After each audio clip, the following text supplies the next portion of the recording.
Sydney auto repair shop. He was Australian champion in the category from 1948 to 1951. He then graduated to hill climbs and road racing, and in 1955 he won the Australian Grand Prix in a Cooper Bristol. Later that year he went to England and raced a Cooper Alpha. I came over to gain some experience, and I'd been racing in Australia for quite a few years, and so I came over in 1955 to do a season's racing and stayed here 16 years. Brabham did so well driving the rear-engine Cooper in sports car racing that Cooper decided to use the same rear-engine platform for its Grand Prix car. The 1959 Cooper was seen as a radical Formula One car, as most of the opposition used front-engined machines. But the rear-engined 2.5-litre Cooper proved to be quick. Brabham's only real concerns were his teammate Kiwi Bruce McLaren and Englishman Stirling Moss, who was driving a privately entered Cooper. However, Brabham took the championship, winning in Monaco and Britain along the way and pushing the car over the line at Sebring. In 1960, John Cooper and Jack Brabham built a lower car with better suspension, allowing Brabham to take an easy second world title. He collected 5 race victories for the season in Holland, Belgium, France, Britain and Portugal.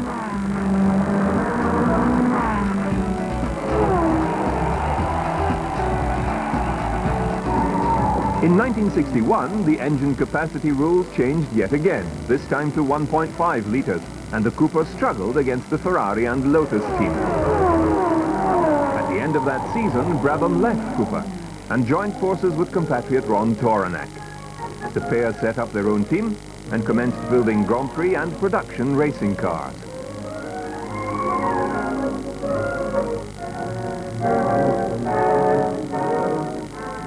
Checked by the sensitive hands of the maestro himself. In the early days, the Brabham chassis scored points finishes in the hands of Jack himself and American Dan Gurney. In 1964, Gurney gave the Brabham chassis its first race victories in the French and Mexican Grand Prix.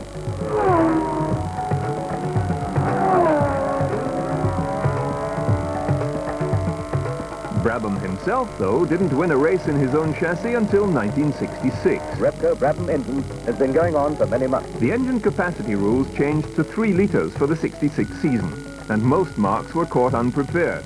But Brabham had secured the use of a V8 engine developed by Australian company Repco. Repco turned out a power plant that, while not being the most powerful, was certainly the most reliable. Brabham took victories in France, Britain, Holland and Germany and claimed his 3rd world title. At that time, the French GP win at Reims was the fastest GP ever seen. His average speed for the race is nearly 137 miles per hour. His teammate Denny Holm, also driving a Repco Brabham, was 3rd. The following year, the Repco Brabham dominated again, this time in the hands of teammate Denny Holm. The Kiwi claimed the title, with Jack finishing runner-up.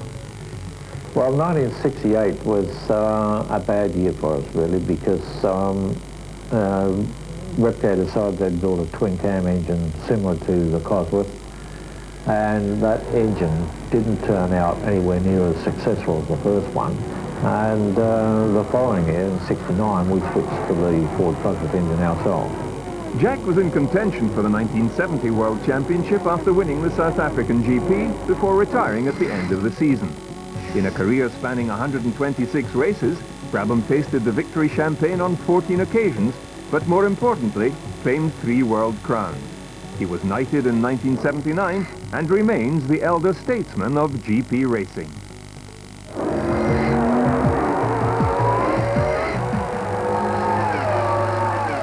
This weekend to see New Zealand versus Ireland, 300 rand. Australia versus the Maoris, 500 rand. England versus Sri Lanka, 200 rand. Stella Artois semi-finals, 5,000 rand. South Africa versus Wales, 300 rand. Le Mans, 1,000 rand. US Open, 1,800 rand. To see all these events live would cost 9,100 rand, or you can see them all live for just 12 rand per day. Only on Supersport. 4 years ago, South Africa and their African counterparts left France empty-handed.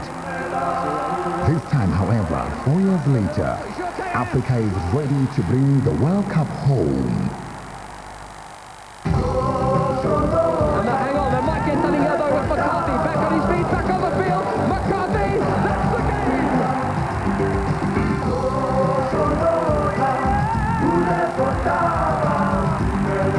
Great goal, South Africa.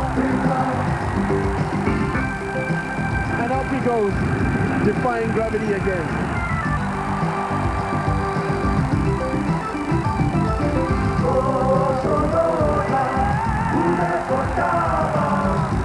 The tide has turned.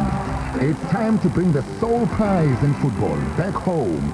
Maibuye, Africa.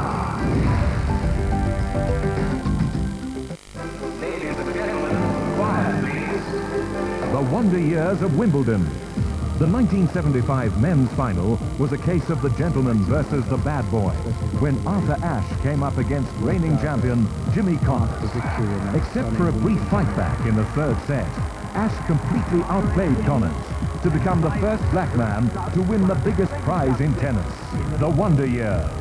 Supersport, proud broadcaster of Wimbledon 2002.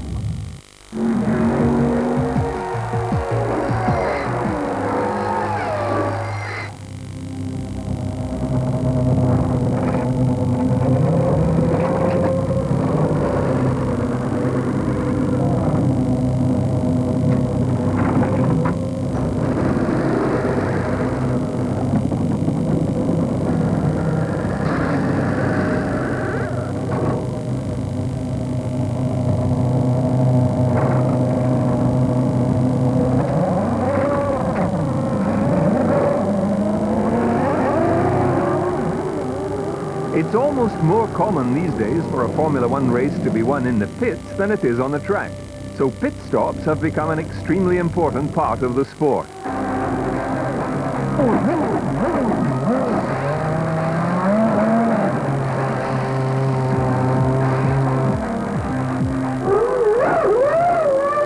For the pit crew, that means getting it right in the pits can win the race for your driver.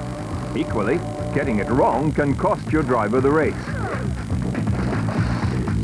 It's amazing that 4 tires can be changed and a Grand Prix car can be refueled in just 8 seconds.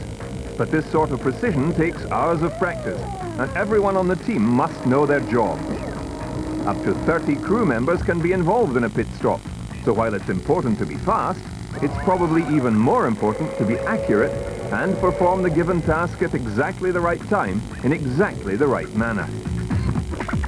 Each pit crew member has to be focused on his job and also must have complete confidence in the ability of the other crew members.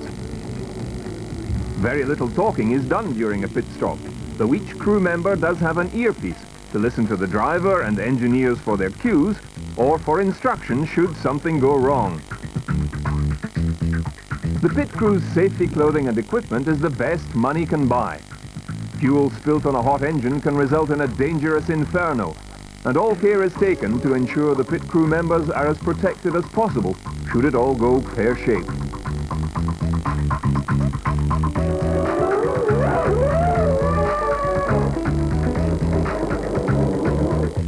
The key man in a pit stop is the team coordinator.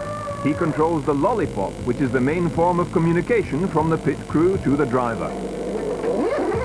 Once all of the pit crew work is finished, he is the one who instructs the jackman to drop the car off the jacks. He will also instruct the driver when to engage first gear and when he is clear to leave the pits. The front and rear jackmen must work in tandem to lift the car off the ground with their respective jacks so the tires can be changed. 5 crew members are involved in the refueling of the car. It takes 2 men to hold the 40-kilogram fuel hose and nozzle in place. 2 others operate the refueling rig, which is computer-controlled, while a 5th crew member remains on alert with a fire extinguisher just in case of catastrophe. When the fuel's flowing, we get green lights, and when the fuel stops, you just wait for the red light to come on. The red light comes on, and it's get off the car as fast as possible. Nearly all teams use 12 crew members to change the tires, 3 for each wheel. 1 to take the old wheel off, 1 to put the new wheel on, and 1 to operate the wheel gun. When you get a really good stop, it's as though there's only one wheel gun going. and they all seem to do it at exactly the same time, and you think, and you don't notice any time delay, and that's when you know whether it's been a good stop or not. 2 crew members, one each side of the car, clear the radiator ducts of debris. They are also often used for other tasks, such as opening the fuel flap with a screwdriver if it is not automatically activated, or keeping the car balanced on the jacks. Approximately 8 other crew members, such as engine and gearbox specialists, are placed on standby in case they are urgently needed. With up to 30 people all performing a task within 8 seconds in a confined space that could win or lose their driver the race, it's certainly a pressure job. A good pit crew is something a driver can't do without, which explains why most racers are keen to get away from post-race press conferences to congratulate their pit crew after winning a race.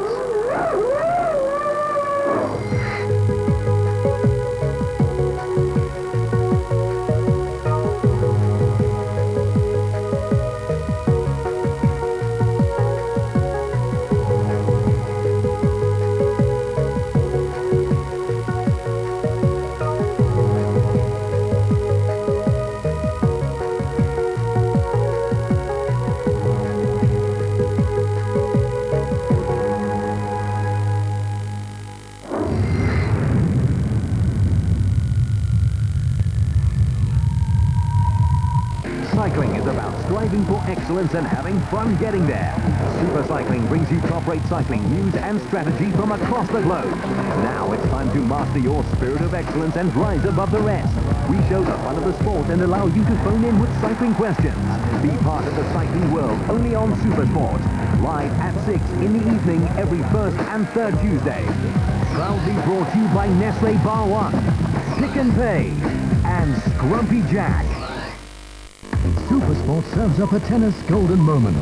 Andre Agassi and Pete Sampras, 2 players who have dominated the game since the early 90s.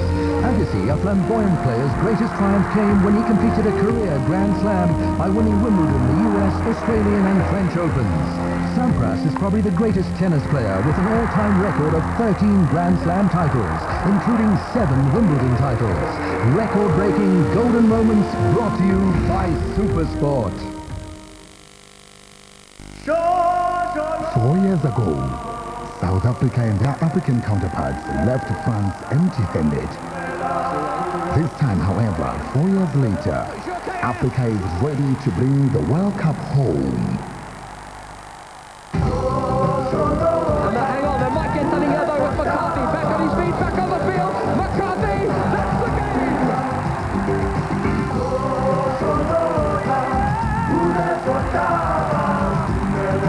Great goal, South Africa. And up he goes, defying gravity again.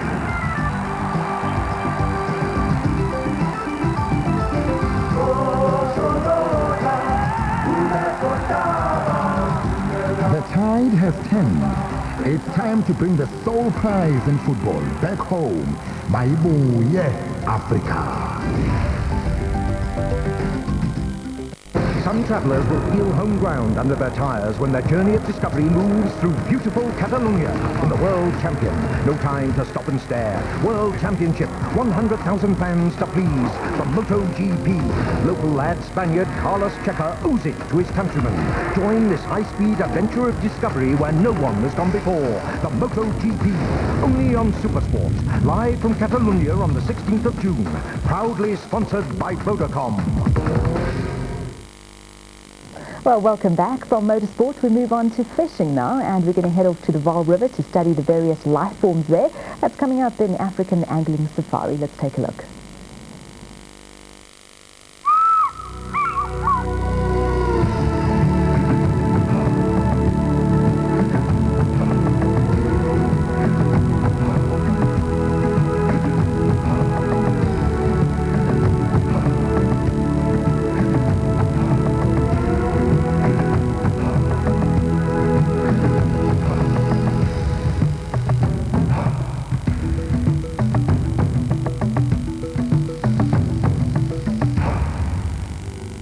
Welcome to this week's adventure with Ari Burt on African Angling Safaris. We'll be joining Ari as he searches for another of his favorite freshwater fish. the smallmouth yellowfish. This yellowfish species is rapidly becoming the favorite target for the Johannesburg fly fisher, and the Vaal River system has a huge population of this beautiful fish. Ari will be showing you exactly how to bring them to hand, and Stephen van Staden will be giving clues on which flies to use. Sit tight and enjoy the show. Hi guys, welcome to African Angling Safaris.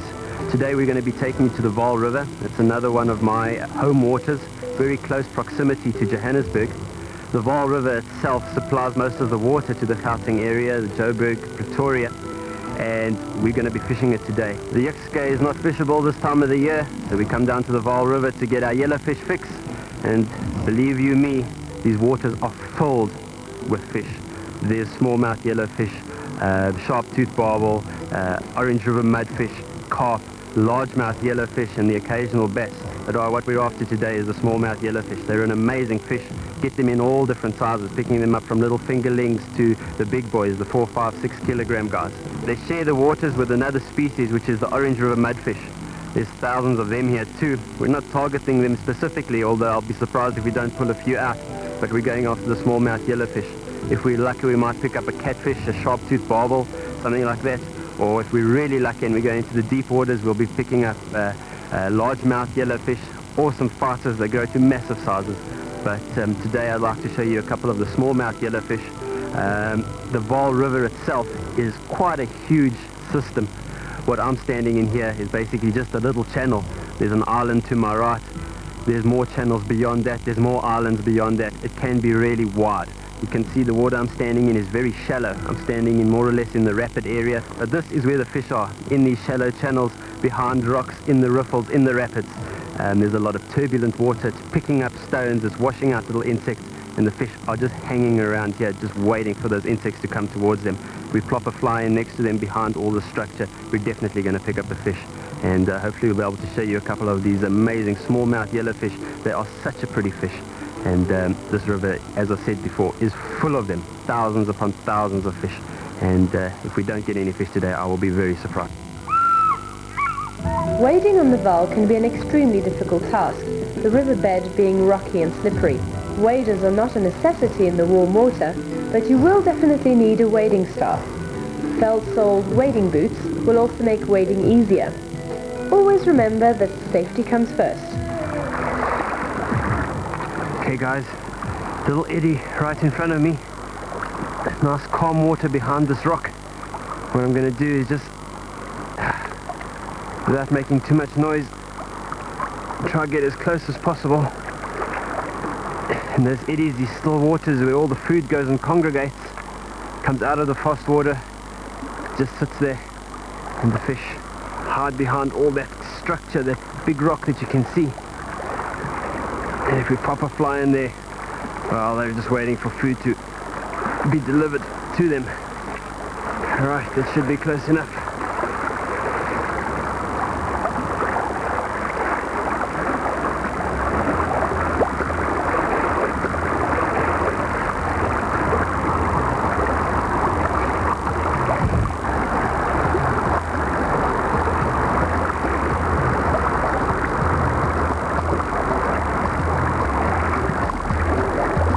You can see how, although there's a strong current either side of that rock, that strike indicator falls nicely behind it. It's not even moving, maybe from side to side. I'm giving such small retrieves that you can't even call them retrieves. Basically all I'm doing is just making sure that there's no slack between my line and the fly. If I feel the slightest bump or twitch, I'm going to give it a strike.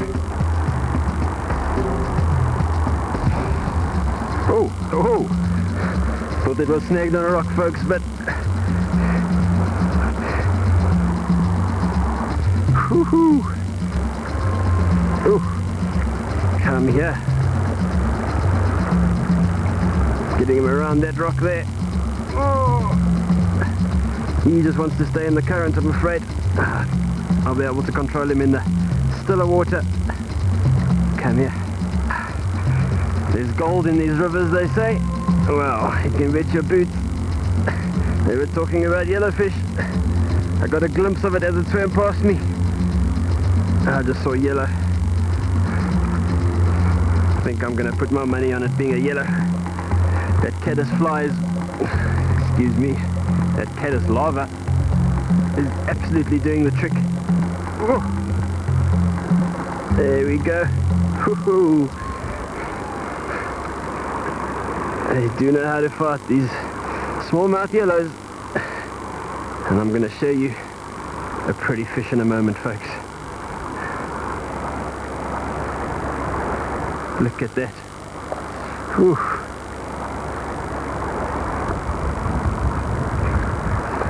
Oh. I'm not even going to use my net for this guy. Where are you? Come here. Whew. That's what we've come for, guys.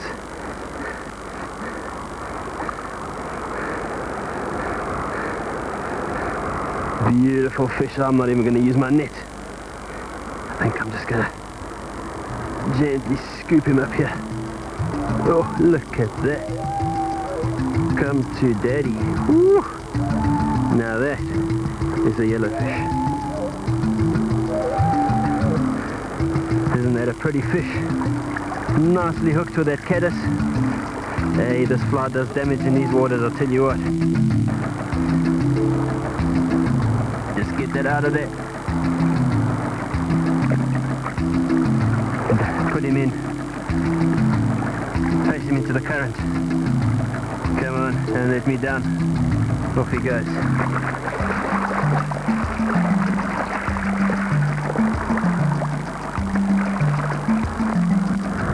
Alrighty. Guys, you must really learn to read the river. You must really learn to understand how water works. Fish don't like to swim against the current all day long. It'll tire them out. They look for little eddies, they look for little breaks, they look for calm water. There's lots of fish in these waters. They're going to be sitting behind rocks, any structure, trees, submerged branches, whatever. And chances are, cast to it, cast behind it, let your fly drift in just behind, watch that strike indicator, and like we've just done, you're going to nail them, one after the other.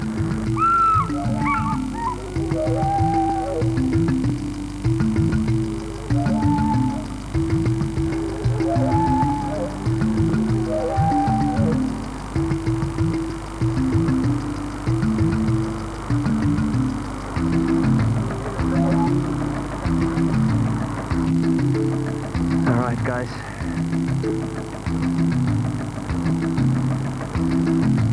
just keeping slack out of my line, short retrieves. If I feel a knock, just gonna happen. Oh, there we go. Oh, heading downstream. Oh, that first run is just going.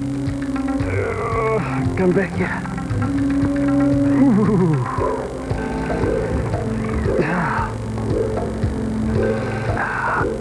Let's try to get him under control. Okay, got him in a bit of an eddy here, where the water's not too strong. See if I can bring him up. Although he's starting to swim towards me. Let's try to give him a bit of side stick, folks.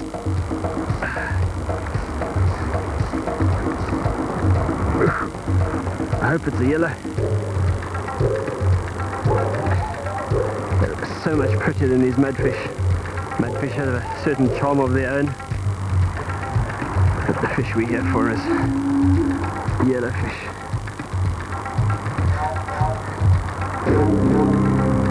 Oof. Heading straight back into the area that I pulled him out of.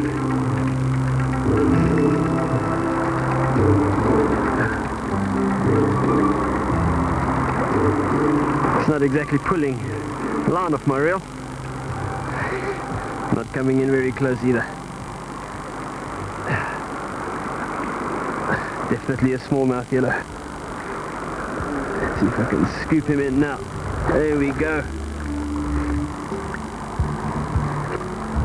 Let's get you out of this net. Here's a catch and release net, folks, so I'm not harming him at all. Keeping that slime on his body with my wet hands. Oh yeah, that's what we like to see. Ooh, almost a green, but A certain lot. Gold. Lovely. Just where I thought that hook would get him.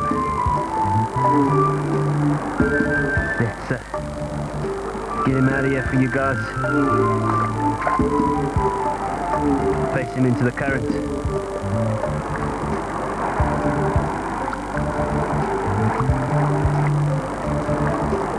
Off he goes.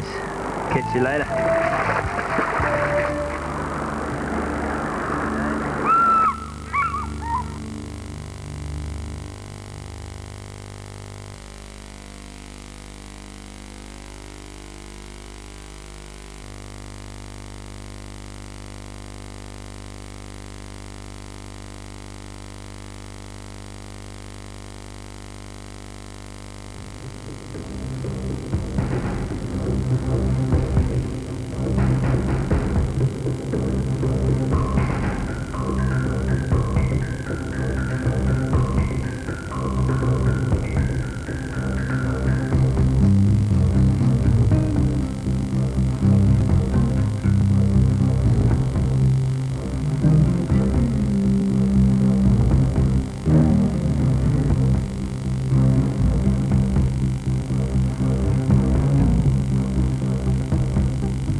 Stephen van Staden, an entomologist studying at the Round Afrikaans University, has kindly offered to give Ari a lesson or two on the Vaal River's crustacean and insect life. He has spent the last year studying yellowfish diets in these waters and has the expert knowledge that will help Ari catch more yellows. He is also an expert fly tyer whose flies will fool the most cunning of fish. If you have a question or two for Stephen, please email him at info@africanfishing.com. Hi guys, I'd like to introduce you to Stephen van Staden. He's going to be the entomologist on the show. And basically what he's doing is he's going to introduce me to a couple of the insect life, a couple of the crustaceans on the Vaal River itself. Now it's an amazing system with a lot of fish, a lot of different species, and with that we also got a whole variety of insect life just all over the place. Nice to have you on the show. Thank you. Stephen, correct me if I'm wrong, but are these shrimp swimming around in this box of yours? Yes, they are. Are the yellowfish actually going to eat them? Yes, yellowfish will definitely eat them, but their numbers have been reduced in recent years, so they don't form such a major part of the yellowfish diet. Of the yellowfish But that might change in the future. Okay. Have you got any flies that would mimic it? I do. Alright, let's just see if I can catch one while you found the fly there. Put that, there we go. Put that over there. Give me a couple over there. See, you've got a couple of flies. There we go. And they all seem to have the big feelers and the, like a plastic ribbing that you've used. Yes. Okay. I use that and I try and make the antenna one of the features of the fly. Okay, alright. It's quite an amazing little match you've got there. Thanks. And then, I see we've got a little crab over here. Would it be worth our while to mimic a crab? In fact, smallmouth yellowfish feed quite heavily on crabs. On crabs? But they definitely do target the smaller ones. The smaller crabs. Yeah, we've got a whole bunch of sizes here. They are quite strong. So I'm just going to put him back. And just on an aside, mudfish, what do they actually eat? Their mouths look to me like they're more designed for plant material. Is that right? I think that's true. They feed more on plant material, but they will take flies. They will take flies? Yeah. It's quite a strange thing. Alright, let's see, what else have you got? What's this little green worm over here? Okay. There we have a caddis. A caddis, okay. I see this rock is absolutely crawling with them. Yes, they're very common, especially in the faster water where there are rocks. Okay. And they're always this green colour? Actually, look, if you look, have a good look over here, we've got a brownish colour. Have you got any flies to imitate these ones as well? Yes, I do. Okay, let's have a look at that. Them. And these are the larvae? Yes, that's the larva of the caddis moth. Okay, they seem to be very abundant here. Yes, there are quite a lot of them, and the yellowfish feed on them. I'm actually just going to put them on the rock here for you guys, just to compare the flies. They're quite amazingly tied. I see you've made that green really stand out. So you're trying to get a trigger point from the fish? Yeah, that is my focus on that fly, is the green color of the caddis larva. So on this rock with all these caddises, there seems to be a number of tunnels. Is that part of their structures that they build? Well, the tunnels are actually cases that the larvae live in. They use that for protection from being washed away in the current. Okay. But they come out of them to feed on nets that they make. Oh, right. And then when they leave, then they'll make their way to the surface as a pupa, and then they hatch into the adult. I can see actually one's trying to crawl right out of here. It's quite an amazing little thing. Right. And then, hello, look over here. We have is this a dragonfly or a damselfly nymph? What have we got over here? Yeah, that is a damselfly nymph. They are quite common in the vegetation in the river. Quite small.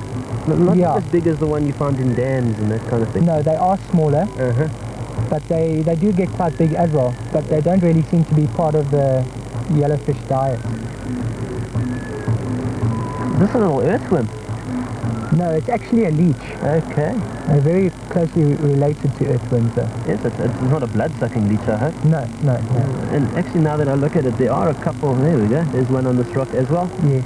They actually got quite a little sucker at the back. And they just extrude themselves out and move along. You're looking at maybe a San Juan worm or something like that. Yes, or an atomic worm. That also works That's one of very your well. favorite flies on this water? Yes. Excellent. What are these little things here? Crawling around. There's thousands of them. Look at that. Those are mayflies. Mayflies. Yeah. I remember from a previous show we mentioned that the mayflies have 3 tails. Is this correct? Yes. In most cases they have the 3 tails. The 3 tails, alright. On the Vaal, there are 2 very common families. Yeah. The more common one lies on rocks, and they adapted to clinging to the rocks. And the others are more adapted to swimming around. And they are the ones that are more vulnerable to yellowfish. I see there's actually thousands of them now that I look properly swimming around in here. It must be one of the more abundant food sources. It is one of the most abundant, but it doesn't form the major part of the yellowfish diet. What would you say is the fly for us to use on these waters? A green caddis larva. Green caddis larva? Yeah. Okay. Over here we can see... Alright. There, that's a mayfly that's hatching to become an adult. Alright, okay. I would have mistaken that for a little fly. Yes. They're very pretty. And they come off in huge hatches? In the afternoons, generally, yes. So maybe sticking out a dry fly? Yes. Which one would you recommend? I think the Adams would be a good dry fly. But a really small one, eh? Yeah. I would go for something around about size 16 or 18. Size 16 or 18. Alright. Stephen, aside from the larger species of fish we get in here, the mudfish and the yellowfish, carp, are there any smaller fish around? There is, and they're actually quite beautiful. If you have a look over here... Did you actually manage to catch one? Yes, in amongst the vegetation, there's often a couple of them. Okay, we'll just try and catch it. Ooh. What is that, a little tilapia or something? Yeah, it is. It's called southern mouth brooder. And they have got the most beautiful colours. Alright, that's quite amazing. All those blues and reds, almost like a little flake pepper, hey? Yes, they're very similar. Do you think they'd actually be preyed upon by any fish? Definitely barbel, possibly the largemouth yellowfish, and even a lucky smallmouth maybe.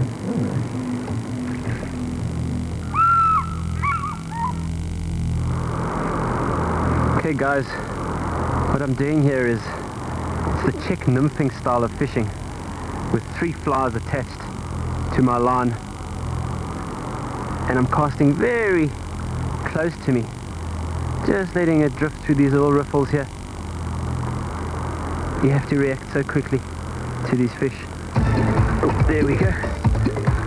Oof.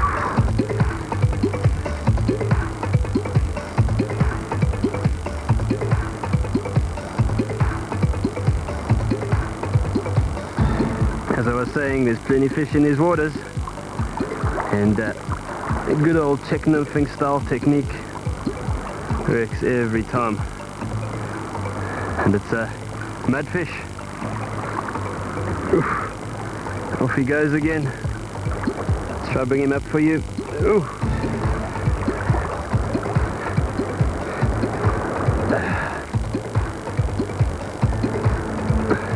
And Stephen van Staden's favourite fly, that little atomic worm.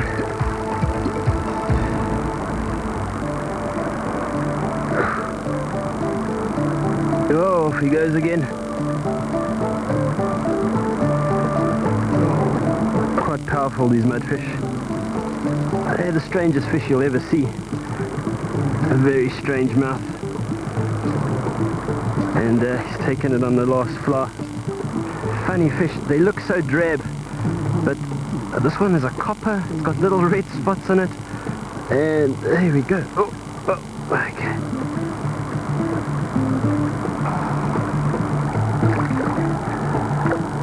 Look at that. What a pretty fish. And those funny little red spots all over it, and that coppery side. That strange downturned mouth. As Stephen says, for eating plant material. And that's funny that they do take flies, but I suppose they're opportunistic in every way. Something flies past them, they're going to take it.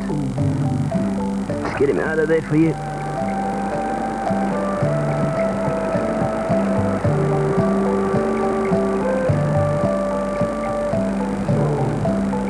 for joining Ari on this amazing river system.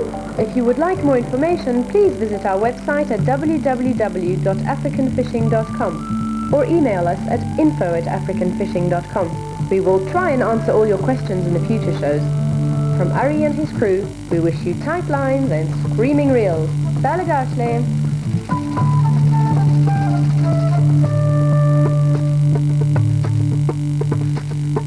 Africa.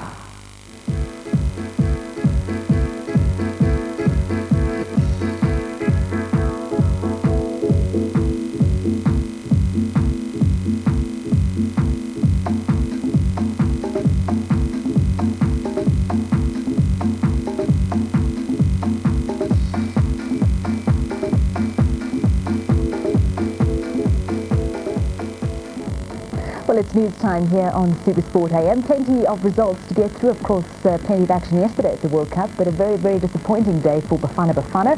So let's take a look then at some of the results from yesterday. And we start off with a look at results there involving South Africa. With 40 minutes left in its Group B finale against Spain, Bafana Bafana seemed to be heading comfortably towards a historic second-round clash with Group B winner Germany. Tying Spain 2-2, the South Africans knew the point would be enough to put them through. Then it all went wrong. Raul Gonzalez scored Spain's third goal, and Paraguay rallied from 1-0 down to beat Slovenia 3-1 and knocked Bafana Bafana out of the tournament. The result means South Africa missed out on its maiden appearance in the final 16, while Paraguay saved face after a sloppy 2-2 draw against the African team and a 3-1 loss to Spain. South African coach Jomo Sono says that we should have high praise for his team. President Thabo Mbeki, meanwhile, has led calls for heroes' welcome to be accorded Bafana Bafana on their return from South Korea.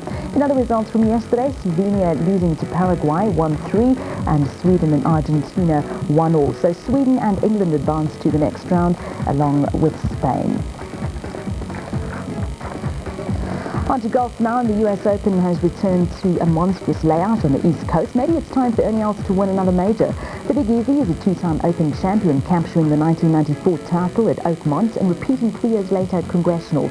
This week, Els is expected to contend again on the black course at Bethpage, which feels as if it stretches all the way to Manhattan, with a breathtaking length of 6,565 meters, the longest in the tournament's 102-year history. Els has finished 7th or better in 5 of his 9 US Opens, making him one of the first players on any list of Tiger Woods' potential challengers. And our live coverage of the US Open starts at 7 o'clock tonight on Supersport 1. On to motorsport news, and Formula One authorities are set to strip Michael Schumacher of his controversial Austrian Grand Prix victory last month, the magazine Auto, Motor and Sport reported yesterday. The German trade publication, with a reputation for accuracy, quoted sources from the sport's governing body, FIA, and saying Schumacher's Ferrari's teammate, Rubens Barrichello, would be awarded the Grand Prix title. Ferrari ignited worldwide outrage in Austria when team boss Jean Todt ordered Barrichello to slow down on the final straight and let Schumacher pass him to help the Germans bid for a 5th world title. A hearing is to be held on the incident on the 26th of June in Paris. On to tennis results now, and Leighton Hewitt began the defense of his Queen's Club title by downing American qualifier Marty Fish 7-5, 6-3. Michael Russell upset third seed Thomas Enquist 6-3, 7-5 in their second round encounter.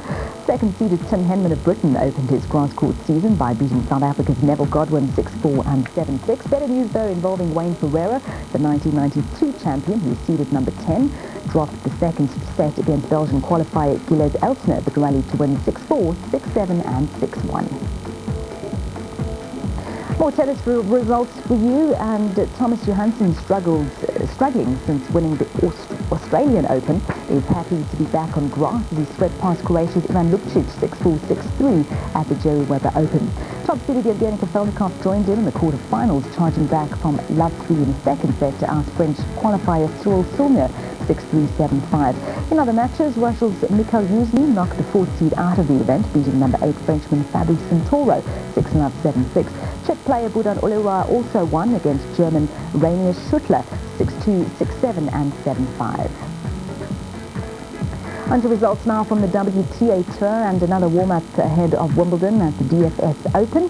Jelena Dokic is the top seed there. She had no problems in going through to the third round with a 7-6, 6-2 victory. The second-seeded Sandrine Testi is also through to the next round in straight sets.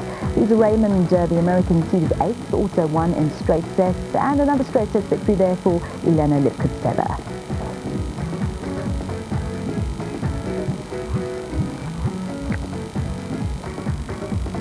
Moving on to cricket now, and rain stopped play in the fourth one-day international between the West Indies and New Zealand at the Queen's Park Oval yesterday. New Zealand were 212 for 5 in the 45th over when a tropical shower began. Opening batsman Nathan Astle was 91 not out and Scott Styrer 63 not out when play stopped. The two had put on 122 for the sixth wicket. West Indies lead the five-match series 2-0 with one more match left to play.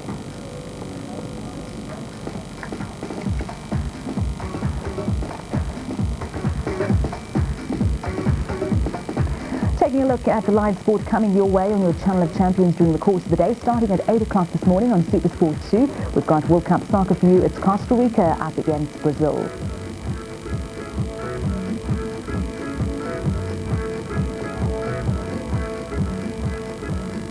And we'll take another look at some of the live sport coming your way today on Super Sport. But time now for us to take a look at our newspapers. We're going to start off with the Sowetan and, of course, all the talk about Bafana Bafana's performance at the World Cup. And they certainly didn't disgrace themselves, and great performance by Bafana Bafana during the World Cup, but unfortunately just not good enough. Hard luck Bafana, that's the headline on the back page of the Sowetan. And if we look at the top there, Comrades, Marathon Fever is upon us. Of course, that's coming up next week, and plenty of hype and excitement going into that event. If we look at the front page, so close Bafana Bafana, you can see anxious looks there on the face of Bafana Bafana supporters as they waited for the various results to come through and decide on South Africa's future at the World Cup. We move on now to the Citizen. And of course it's soccer, a picture there of Benny McCarthy, who volleys home South Africa's first goal past Spanish goalkeeper Iker Casillas in a crucial World Cup game in Dijon. Russell at fullback for the test, and that's how things will fare for the second test against Wales on Saturday. Fleet-footed seven-star Brent Russell will wear the number 15 jersey when the Springboks clash with Wales. In all, Springbok coach Rudolf Strowley made 4 changes to his side from the one that beat Wales 34-19 last weekend. Devette Barry comes in for Andre Snyman at inside centre. Corday Cricker returns to the side of the scrum, and Quinton Davids replaces Victor Matfield at lock. Eighth-man Bob Skinstad retains the captaincy. Moving on to the Star now, and a picture there of disappointed Bafana Bafana players. Bafana Bafana players Cyril Nzama, Aaron Mokoena and Jacob Leketo leave the field in dejection after their final Group B match against Spain. Cricket returns, but Skinstad will call the shots. Whoops.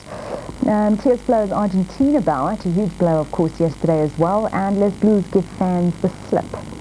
To take a look at the front page of the paper, how we lost, and by looks of this, they're blaming it all on Andre Arendse, because they've got the 2 incidents there. The first when he failed to hold onto the ball, and the second involving the free kick. So you can take a close look at all the technicalities of what happened there with those opening 2 goals. Bafana out, but they're still heroes, and that certainly seems to be the sentiment as far as South African fans are concerned, that Bafana did not do themselves any bad or any harm with their performance. One dream of African glory is shattered, but upbeat Sono remains optimistic and sends the football world a warning. Watch out for us in 2006. We'll be back. Too much made of captaincy issues, says Bork coach Strawley, and US Open prepares a recipe for disaster for the golfers. Sampras vows never to go back to Queen. Some controversy happening there as far as his selection of warm-up places. If we look along the side, former athlete to enter race for IAAF panel, referring there to Sebastian Coe. And that just about wraps up things as far as the newspapers go. We'll be taking another look at the papers as well as our top stories a little after 8 o'clock. Coming up next, though, is Transworld Sport, but first a break. The Machine, Muscles, the Thin Man, Screamer, the Kid, Teeth, Big Daddy, Hot Chocolates. See them all at Wimbledon 2002. It may have class, but it's still rough. Only on Super Sport, your channel of champions. Sell seed for yourself.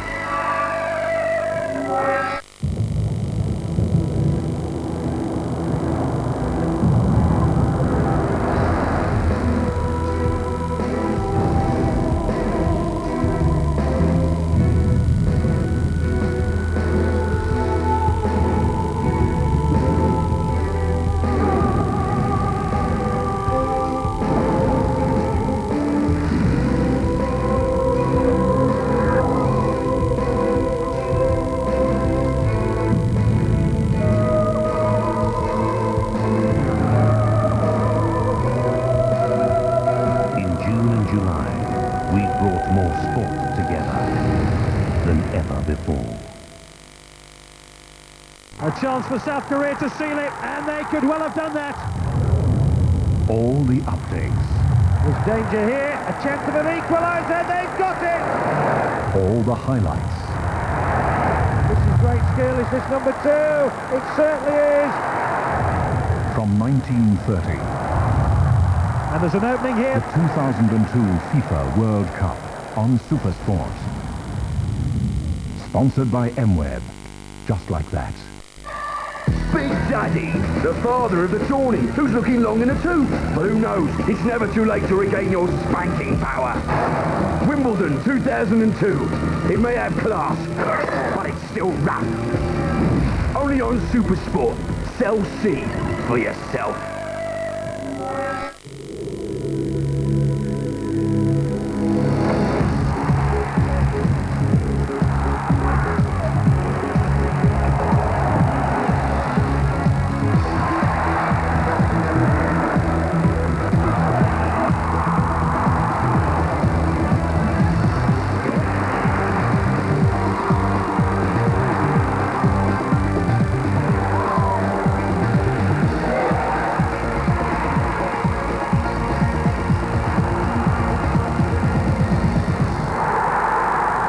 This week on Transworld Sport, we find out about the secretive agents who wield the power in Argentine soccer. We travel to Italy to hook up with fencing's flashing blade. Sisters are doing it for themselves. The Williams double act takes Paris by storm. And we meet the hard woman of drag when Shirley Muldowney tears us off a strip.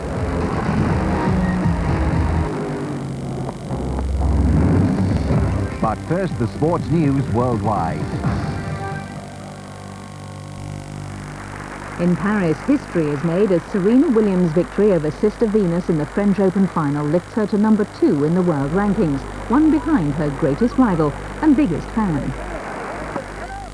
In 1992, their father Richard spoke to Transworld Sport, revealing the high aspirations he had for his daughters. For both of them to become number 1 in the world. And right now, I don't see anything that can stop them. And 10 years later, nothing has, with Venus and Serena set to dominate women's tennis for the foreseeable future.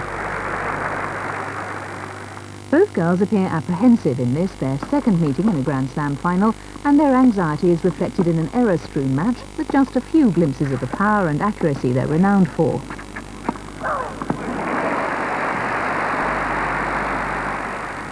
From 5-3 down in the first set, Serena dispels her nerves to win 8 games in a row, and despite a brief fight back from Venus, the younger sibling holds out to take the match, and with it, her second Grand Slam title.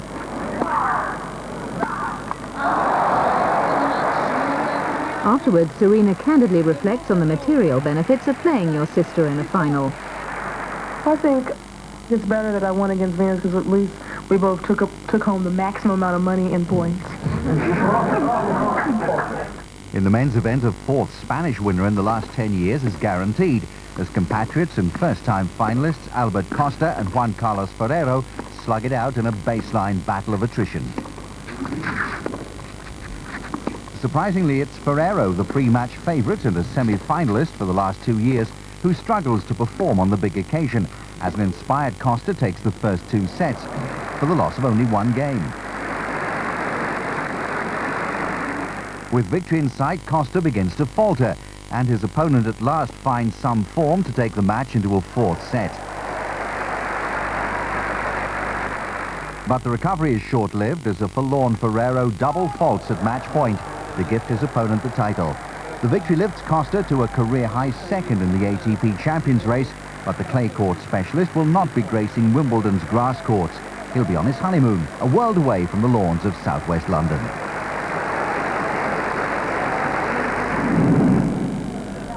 In Memphis, Lennox Lewis cements his place in heavyweight boxing history by knocking out Mike Tyson in the 8th round of their WBC and IBF title bout. After security divide the pair following their press conference brawl in January, Lewis dominates the encounter in search of his defining moment. When I was starting to get to him, when I was seeing that, you know, I was cutting him open with my jabs when his nose was bleeding, you know, that just inspired me more. Landing nearly 4 times as many punches as Tyson, the Briton emphatically retains his titles, leaving Iron Mike with no excuses. A loss is a loss, and you really can't equate who's tougher from a loss. You just know you got your butt kicked, and you can't say, well, he kicked my butt better than he kicked my butt. I don't know. It's just, I'm just happy that he did a wonderful job and he didn't kill me in there. You'd be forgiven for thinking that these fans are fired up for NASCAR or basketball. But no, it's Game 3 of the NHL's Stanley Cup Finals, as the Carolina Hurricanes are tied at 1 game apiece with the Detroit Red Wings. Despite being heavily favored, the Wings find themselves down a goal late in the 3rd period. But clutch sniper Brett Hull steps up to deflect defenseman Niklas Lidstrom's shot into the net with just 74 seconds remaining in regulation. Not that overtime should worry Carolina. The Canes have thrived in sudden death, in no small part due to the inspirational play of Latvian goalie Arturs Urbe. As the teams enter the 3rd playoff overtime, the enthusiasm of even Carolina's fans is tested. But in the 115th minute, Igor the Professor Larionov ends the 3rd longest game in Cup Finals history. The 41-year-old's winning score swings the momentum as Detroit also go on to win Game 4 for a 3-1 series lead. War Emblem is looking to make history at the 134th Belmont Stakes in New York as he attempts to become the first horse since 1978 to claim American horse racing's Triple Crown. But a stumble out of the gates all but ends the Black Colt's chances of adding to his Kentucky Derby and Preakness Stakes victories. Although in contention approaching the 5-furlong marker, War Emblem, who likes to run from the front, loses ground to Medaglia d'Oro and Sarava. Down the final straight, the 70-to-1 shot Sarava goes on to become the longest price winner in the history of the race. Whilst the result means misery for War Emblem's trainer Bob Baffert, Sarava's trainer Ken McPeak collects the prize money and a little extra from his own $10 bet. The 223rd running of the Derby at Epsom Downs in England is expected to produce a showdown between the top 2 horses from trainer Aidan O'Brien's stable, with top jockey Mick Kinnan, who rode Galileo to victory here last year, choosing to ride Hawkwing. The colt is installed as the favourite ahead of High Chaparral. In the home straight, the long-time leader, 20-to-1 outsider Moon Ballard, is gradually reeled in as High Chaparral, ridden by Johnny Murtagh in the orange and blue silks, strikes for home. Hawkwing emerges as the closest challenger in the final furlong, but leaves it too late. High Chaparral holds on for victory to give Murtagh his 2nd Derby winner in the last 3 years. In Bloemfontein, over 2,500 people gather to pay their respects at the funeral of disgraced former South African cricket captain Hansie Cronje. The service, which takes place in Grey College, where Cronje attended high school, concentrates on the positive points of Cronje's life prior to his fall from grace. I wanted to tell the world. I wanted to shout it out. I wanted to explain to people that even though Hansie made a mistake, he was still the same Hansie, a kind and loving husband, a genuine friend, and an honourable man.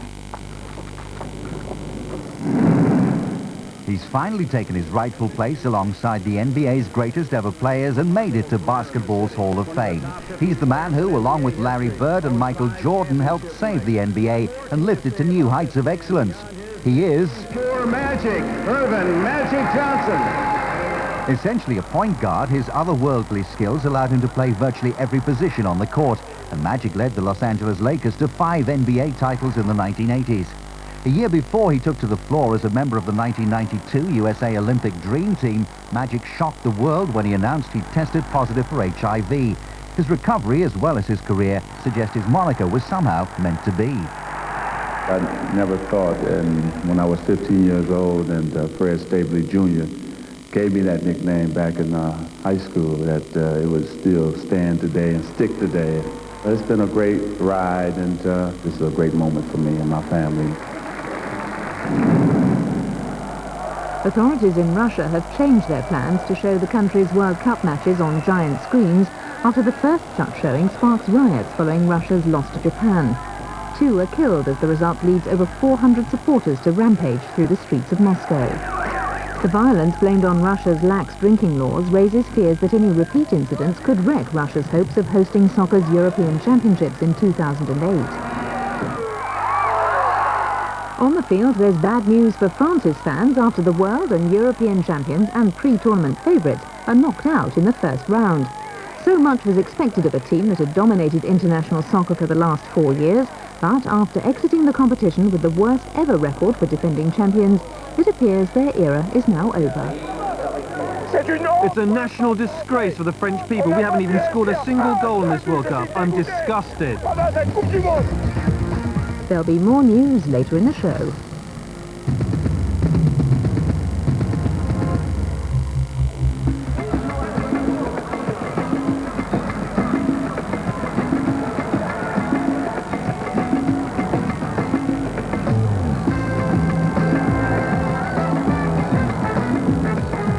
Despite saturation coverage of the World Cup, in Argentina there's no such thing as too much football. It's like your mum and dad. Football over here, it's the greatest. On Sundays, to be here at the stadium supporting the team. Well, it's your life, your passion. Around here, football is everything. At Boca Juniors' Bombonera Stadium, a charity match offers a more relaxing spectacle than watching the national team's campaign in Korea and Japan. The appeal isn't just limited to the ordinary fans. Even a 1978 World Cup winner still can't get enough of the game. Well, you'll notice that we're here at a benefit match for a player who retired 25 years ago, and he was well loved. So football is at the root of what people feel and of their hopes. For example, this World Cup will be one where I think all Argentinians will get together and unite thanks to football. In 1978, on home soil, Argentina